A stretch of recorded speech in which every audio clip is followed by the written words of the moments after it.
हिमाचल प्रदेश में भूचाल आया, लेकिन इसकी असली स्क्रिप्ट कहां से लिखनी शुरू हुई? इसका जवाब है उत्तर प्रदेश। उत्तर प्रदेश ने अपना उत्तर दिया। समाजवादी पार्टी में बड़ी फूट हुई, विधायक टूट करके गए और 8 सीटें भारतीय जनता पार्टी ने राज्यसभा की जीत ली। एक सीट पर पेच फंसा था, उस पर भी बाजी मार ली। उत्तर प्रदेश में जो खेला हुआ, इसकी स्क्रिप्ट किसने लिखी?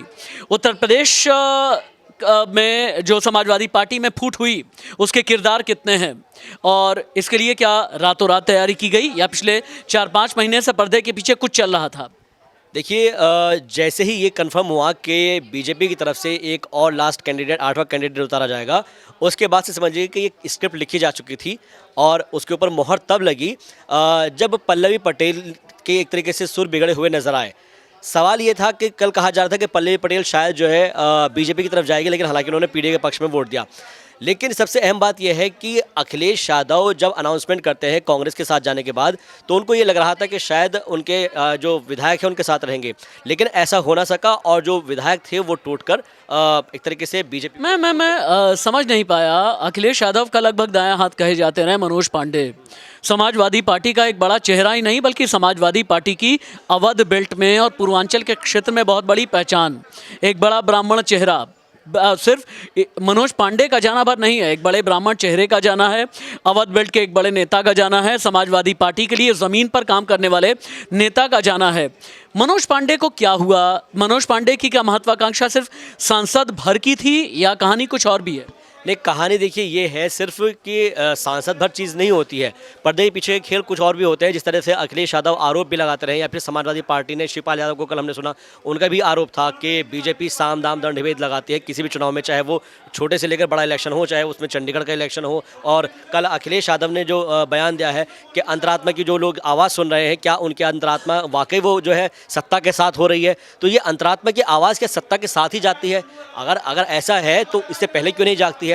तो क्वेश्चंस तो ज़रूर उठ रहे हैं, लेकिन बहुत सी चीज़ें ये भी होती है जो आरोप लगाए जा रहे हैं समाजवादी पार्टी की तरफ से कि सिर्फ ये राज्यसभा सांसद भर का ही नहीं है, बल्कि इसके पीछे का खेल जो है ईडी जो एजेंसियों के आरोप लगाए जाते हैं। मैं पूछना ये चाहता हूँ, मैं अपने आप को बहुत अज्ञानी मानता हूँ, बहुत सीमित ज्ञान वाला इंसान मानता हूँ, मुझे समझाओ एक बार, क्या है ये? अभी समझना चाहेंगे ना, अंतरात्मा की आवाज़। सोनिया गांधी ने पीएम पद छोड़ दिया, अंतरात्मा की आवाज़। राज्यसभा में क्रॉस वोटिंग होती है, अंतरात्मा की आवाज़।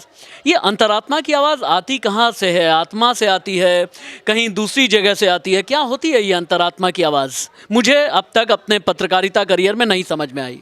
सियासत में एक दौर हुआ करता था जब लोग अंतरात्मा की आवाज़ को सुनते थे, जैसे अटल बिहारी वाजपेयी। उन्होंने वो कहते थे कि मैं ऐसी चीज़ों को, ऐसी सत्ता को चिमटी से नहीं लगाऊंगा, जैसे उन्होंने कहा था। उसके बाद सोनिया गांधी के ऊपर जब बवाल हुआ तो उन्होंने प्रधानमंत्री बनने से इनकार कर दिया। लेकिन अब वो दौर बहुत अलग हो चुका है। इस दौर में और उस दौर में बहुत फ़र्क है। अब सियासत में साम दाम दंड भेद सब अपनाया जाता है। और जहाँ तक रहा सवाल सपा के विधायकों का क्यों बीजेपी में गए हैं, उसके पीछे सबके अलग अलग मुनाफे हैं, फ़ायदे हैं। जैसे महत्वाकांक्षाएं हैं सबकी अपनी अपनी महत्वाकांक्षाएं हैं। जैसे राकेश पांडे ने जो क्रॉस वोटिंग की, उनके बेटे रितेश पांडे बीजेपी में भी एक दिन कबल शामिल हो जाते हैं।